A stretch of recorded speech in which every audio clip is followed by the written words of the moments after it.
A group of OSU students is digging up military treasure in Yamhill County and opening the door to understanding a piece of Oregon's past. We're talking about Fort Yamhill State Heritage Park near Grand Ronde. News Channel 8's Catherine Cook is just back with more on their discoveries. Catherine, this is very exciting. It sure is, Laurel. These young historians and archaeologists are sparing no detail to unlock a part of Oregon's history that they say has been buried for too long. 1 square meter at a time. 8 hours a day.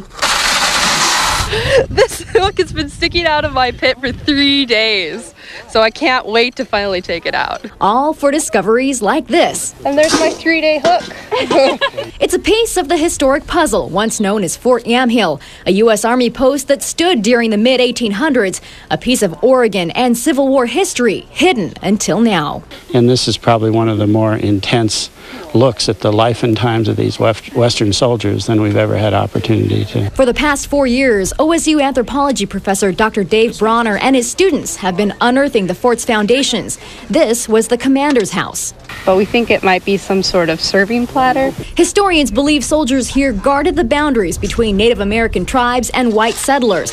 Dr. Bronner thinks they also guarded a little-known Civil War secret, one that could have changed Oregon history as we know it. They kept a few of these Western military forts open in the Oregon Coast Range, not so much to keep an eye on the Indians on the coastal Indian reservation, but to keep an eye on the Southern sympathizers in the Willamette Valley. Historians say morale here was very low and discipline was lax. In fact, soldiers would throw their garbage right outside the door.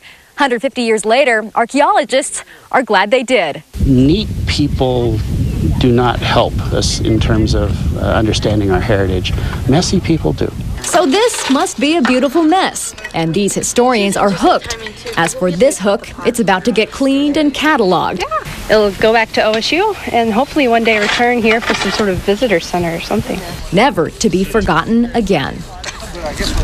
The public is welcome to visit Fort Yamhill to observe the excavation. The team will be there Monday through Friday till August 22nd. Back to you. Exciting. Thanks, Catherine.